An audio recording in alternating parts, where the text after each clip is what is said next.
গল্প অপরাজিতা পর্ব ২। লেখা ফাহমিদা লাইজু। একটা মানুষের জন্য কারো জীবন থেমে থাকে না, কিন্তু অনেকগুলো জীবনকে এলোমেলো করে দিতে একটা মানুষই যথেষ্ট। কারো পায়ের আওয়াজ পেতেই অপরাজিতা ঘাড় ঘুরিয়ে দেখল শাহেদ আসছে।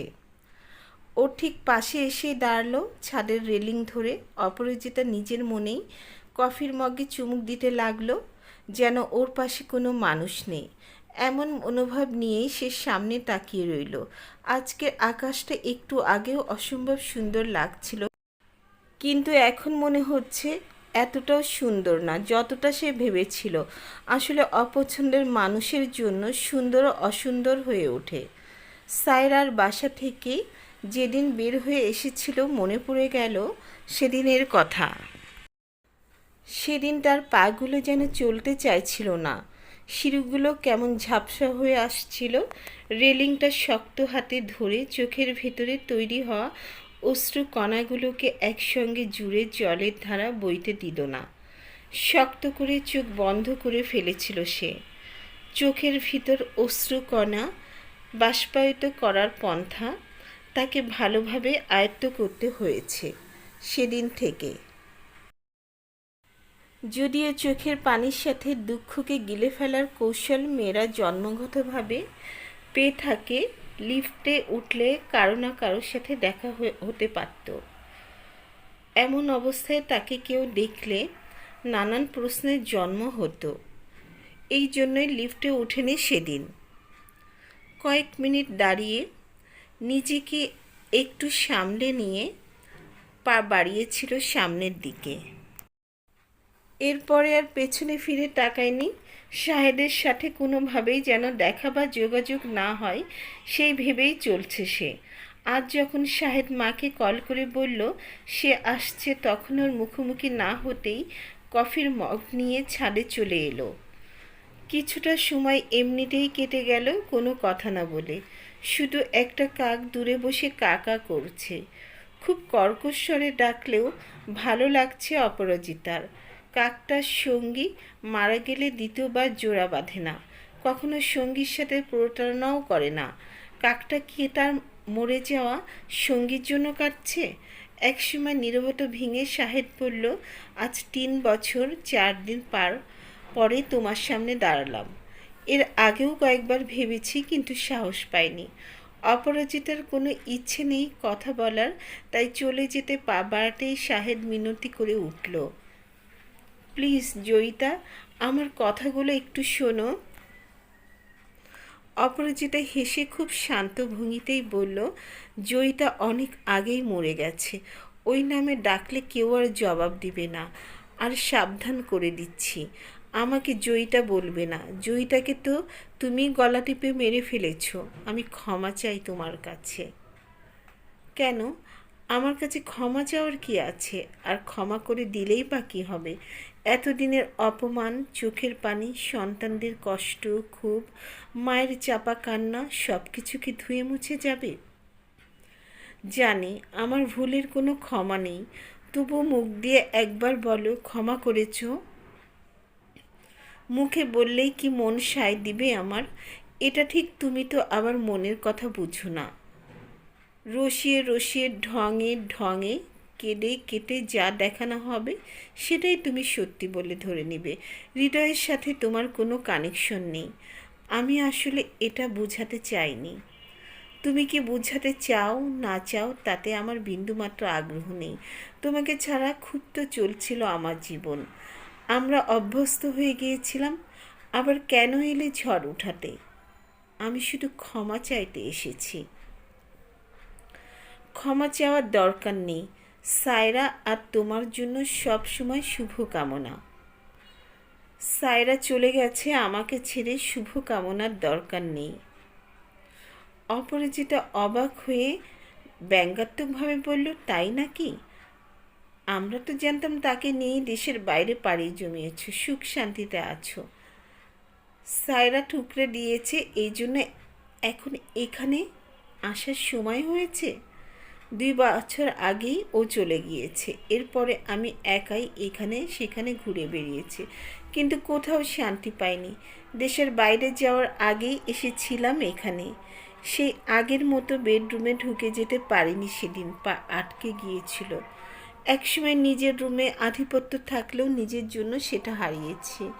সেই দিনই বুঝেছি আমি কতটা পরিত্যক্ত এই বাসায়। ড্রয়িং রুমে বসে থাকলাম, মা আমাকে দেখে খুশি হননি। আমাকে বললেন, কেন আসছোস? আমরা মরে গেছি কিনা সেটাই দেখতে? বৌমা বাসায় নেই আর বাচ্চারা তোর সাথে দেখা করবে না। যেই বাপ সন্তানের কথা চিন্তা করে না, সন্তানরা কেন বাপ বাপ করবে? এই বাসা থাইকা কেউ খালি মুখে যায় না। চা পাঠাইতেছি, খেয়ে যা। এরপরে মা ভেতরে চলে গেলে আমি কিছু না বলেই বেরিয়ে গিয়েছিলাম। মা আমাকে এতটা ঘৃণা করেন। মায়েরা কখনো সন্তানকে ঘৃণা করতে পারে না, তারা অভিমান করে কিন্তু ঘৃণা করতে পারে না। মা তোমাকে এত মুহূর্তের জন্য ভুলতে পারেনি। কেমন মনমরা হয়ে থাকতেন মাঝে মাঝে, বিশেষ করে যখন তোমার পছন্দের খাবার টেবিলে থাকতো, সেই খাবারটার গলা দিয়ে নামতো না। ছেলে শত অন্যায় করলেও মায়ের মন সন্তানের জন্য কাঁদে। এইসব দেখেও আমি না দেখার ভান করে থাকতাম। উনি কখনো চাইতেন না কেউ ওনাকে সান্ত্বনা দিক। আর কে কাকে সান্ত্বনা দিবে? সবাই তো দুঃখ কুয়ার চারপাশেই ঘুরছিলাম। সায়রার সাথে জড়িয়ে গেল আস্তে আস্তে আমার ভিতরে অনুতাপ আর হতাশা জেঁকে বসেছিল।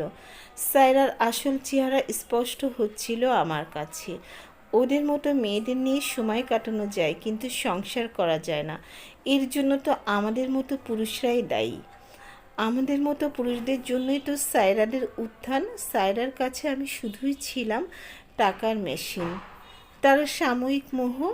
সায়রা বলতে শুরু করেছিল, আমার সাথে জড়িয়ে সে ভুল করেছে, তার জীবন শেষ। আমার মনে হচ্ছিল আমি শুধু ভুল করিনি, চরম পাপ করেছি সায়রার সাথে জড়িয়ে। একসময় উচ্চবিলাসী সায়রার আরও টাকাওয়ালা একজনের সন্ধান পেয়ে তাকে বিয়ে করেছিল, কিন্তু সে নিজের জালে নিজেই জড়িয়ে পড়েছিল। সে হয়ে উঠেছিল হাজব্যান্ডের ক্লায়েন্ট, প্রস্টিটিউট। এর জীবন এমন যে না পারছে মরতে, না পারছে সইতে। এর পরের কাহিনী কি আমি আর জানি না? এইসব আমাকে শুনিয়ে লাভ কি? অন্যের কাহিনী শোনার মতো সময় আমার নেই। তোমার পাপের তো হিসেবে নেই। এই দুনিয়াতে আমার জন্য নরক বানিয়ে চলে গেলে। আমাকে আমিতে টিকিয়ে রাখতে আমাকে কি পরিমাণ যুদ্ধ করতে হয়েছে সেটা আমিই কেবল জানি। কিন্তু হায়নার মুখোশ তখনই উন্মোচিত হয়েছিল। স্বামী পরিত্যক্তা নারীকে অসহায় ভেবে কৌশলে কলুষিত করতে চেয়েছিল। আর সবাই ছিল পরিচিত জন। কি, কার এত বড় সাহস? অপরাজিতা হাসল। সাহস তো তুমিই দিয়ে গিয়েছিলে। সবার প্রথমে হাত বাড়িয়েছিল তোমার প্রাণের বন্ধু ইকবাল। কি ইকবাল? ইকবাল। আজকের হাবুডুবু খাওয়া আমাকে দেখে বন্ধু ইকবাল আমাকে খুব জ্বালাতন করা শুরু করেছিল। আমি প্রথমে বুঝিয়ে বলেছিলাম, আপনাকে সবসময় বড় ভাইয়ের মতো করে দেখি। কোনো প্রয়োজন হলে অবশ্যই জানাবেন ভাইয়া। আপনাকে বারবার এসে কষ্ট করে খবর নিতে হবে না। আর একটা কথা কি জানেন ভাইয়া, শাহেদের সাথে আমার সম্পর্কের ব্যাপারটা অনেকেই জানে। আর এখন সবাই আমাকে নিয়েও এটা ওটা খুঁজে বেড়াবে। কারণ এখন আমি একা। আমাদের সমাজে একটা মেয়ে বা মহিলা একা জীবন কাটাবে, এটা মেনে মানতেই পারে না। এই যে ধরেন আপনার সাথে আমার সম্পর্ক আমি আপনি জানি, কিন্তু ভাবি একদিন বলে বসলো, অপরাজিতার কাছে এত যাওয়ার কি হলো? স্বামী পরিত্যক্ত মেয়ে মানুষ ভালোই চিনি। দেখা যাবে তোমার গলায় ঝুলে পড়বে। এদের কোনো ঠিক আছে? তখন কি করবেন? আপনার কেমন লাগবে? আমার কানে গেলে আমি তো লজ্জায় মরে যাব। কথা যে কারো মুখ থেকে বেরিয়ে যেতে পারে, সেই কথা তো আর ফিরিয়ে নেওয়া যায় না। এই কথা শুনে ইকবাল সেদিন একটু চুপসে গিয়েছিল। ভেবেছিলাম ঝামেলা চুকেছে, কিন্তু না। মোবাইল মেসেঞ্জারের সাথে কিছুতে রীতিমতো অত্যাচার শুরু করলো। তার বউকে বলাতে উল্টো আমাকেই দোষারোপ করতে লাগলো। নিজের স্বামীকে নাকি বেঁধে রাখতে পারিনি, এখন অন্যের স্বামীকে ভাগিয়ে নিতে চাই। দোষ না করেও আমার নিজের চরিত্রের দোষ দিয়েছে মানুষ, তবে আমি মুখ বুজে সহ্য করিনি। চারপাশের হাঁ করা মানুষগুলোকে উপযুক্ত শিক্ষা দিয়ে বন্ধ করেছি। একা থাকতে গেলে নিজের চারপাশে কাঁটাযুক্ত বেড়া দিতে হয়। আমিও কি অমানসিক কষ্ট পাচ্ছি সেটা শুধু আমিই জানি। নিচে দেখা হলো আমাদের মেয়ে অপির সাথে কথা বলেনি, মুখ ফিরিয়ে নিয়েছে। সন্তান বাবাকে ঘৃণা করে, এর চাইতে কষ্টের কি আছে?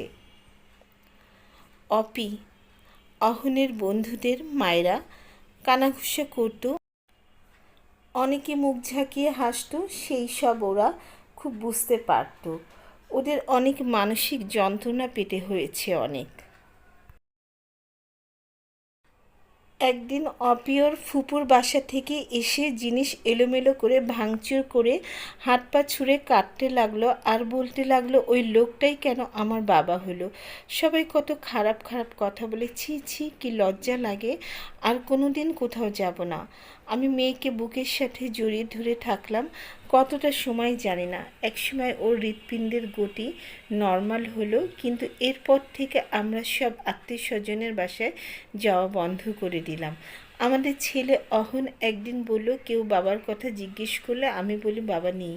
সত্যি কথা বললে তো নানান প্রশ্ন করে, অনেক সময় বিব্রতকর পরিস্থিতিতে পড়তে হয়, তাই এটা বলেই ভালো বাবা নেই। এটা শুনে ভাবে মারা গেছে, আর কোনো প্রশ্ন করে না। মা আমাদের জন্য তো এতটাই সত্যি, তাই না? আমি তোমার বিরুদ্ধে ওদের কখনো সরাসরি কিছু বলিনি, কোনো অভিযোগ করিনি, ওরা নিজেরাই যা বোঝার বুঝে নিয়েছে। তবে সন্তানও বাবাকে পুরোপুরি ঘৃণা করতে পারে না। ঘৃণা আর ভালোবাসা দোলে সন্তানের মন। শাহেদের মনে পড়ল অপি জন্মের প্রথম দিনের কথা। অপরাজিতার কষ্ট হচ্ছিল, তবু মিষ্টি করে হেসেছিল, ওর চোখে মুখে স্নিগ্ধতা ছড়িয়েছিল। মা তার কোলে অপিকে নিলেন, অনভ্যস্ত হাত কাঁপছিল। বুকের সাথে লাগিয়ে রেখে ওর ছোট্ট হাত ধরে বলেছিল সেই হাত কখনো ছাড়বে না। ছোট্ট মা, কি আশ্চর্য, কি অনায়াসে শায়েদ ছেড়ে দিয়েছিল এই ছোট্ট হাত। শুধু স্ত্রী মনে প্রাণে ঘৃণা করে, তাই না? এটা ঠিক বলেছ। একজন স্ত্রী তার স্বামীকে যেমন উজাড় করে ভালোবাসতে পারে, তেমন উজাড় করে ঘৃণা করতেও পারে। যেমন আমি তোমাকে ঘৃণা করি। আমার পাপের শাস্তি আমি পাচ্ছি। কি করলে তোমরা আমাকে ক্ষমা করবে? ক্ষমা করা আর না করার কিছু আসে যায় না। জীবন চলছে জীবনের নিয়মে, তোমাকে ছাড়া আমাদের, আমাদের ছাড়া তোমার। তোমাদের ছাড়া যে আমার এই জীবন খুব কষ্টের। তুমি নিজের সুখের কথা চিন্তা করে আমাদের ছেড়ে দিয়েছিলে, এখন সায়রা তোমাকে ছেড়ে দিয়েছে বলেই বলছো এই জীবন কষ্টের। সায়রার সাথে ভালো থাকলে এখানে কখনো আসতে, ক্ষমা চাইতে? ভালো থাকবো কী করে? কাউকে কষ্টের সাগরে ভাসিয়ে দিয়ে কখনো সুখী হওয়া যায়? কষ্টের প্রতিটা নিঃশ্বাসের হিসেব তো প্রকৃতি নিজের হাতে নিয়েই ছাড়েন। জীবনের এই শেষ মুহূর্তে এসে দাঁড়িয়ে আমার জীবনের হিসেব শূন্য। তোমাদের ক্ষমা পাওয়ার যোগ্য নই জানি, তবুও পারলে ক্ষমা করো। আমার হাতে আর হয়তো বেশি সময় নেই। অপরিচিত একটু অবাক হলো এই দাম্ভিক একরোখা রকচটা স্বার্থপর মানুষটার কথা শুনে। এতক্ষণ শাহেদের দিকে একবারও ফিরে ইচ্ছে হয়নি তাকাতেই দেখলো শাহেদের স্বাস্থ্য ভেঙে গেছে, বলতে গেলে শুকিয়ে কাঠ হয়ে গেছে। হঠাৎ বুকটা মোচড় দিয়ে উঠল। এখনই কি ওর জন্য কোনো ফিলিংস অবশিষ্ট আছে? অপরাজিতা মনকে বারবার বলল, একদম না, একদম না। নিজের সন্তানের জন্মদাতা হিসেবে তার এই শোচনীয় অবস্থা দেখে মায়া হচ্ছে, এটা কিছুতেই ভালোবাসা না। তাকে করুণা করা যায়, কিন্তু ভালোবাসা যায় না। সেই যোগ্যতাও তার নেই। কেন, কি হয়েছে? শাহেদ অপলক তাকিয়ে রইল অপরাজিতার দিকে, হেসে হেসে বলল, জীবনের প্রতি অত্যাচারের ফল ভোগ করছি। লিভার সিরোসিস শরীরে বাসা বেঁধেছে। এতদিন শরীরের সাথে মনের কষ্টটা জড়িয়ে ছিল, এখন এই মুহূর্ত থেকে আমার মনে কোনো কষ্ট নেই জয়িতা। বিশ্বাস করো, কোনো কষ্ট নেই। তোমার চোখে আমার জন্য এখনও ভালোবাসা দেখতে পাচ্ছি। এখন মরেও শান্তি পাবো।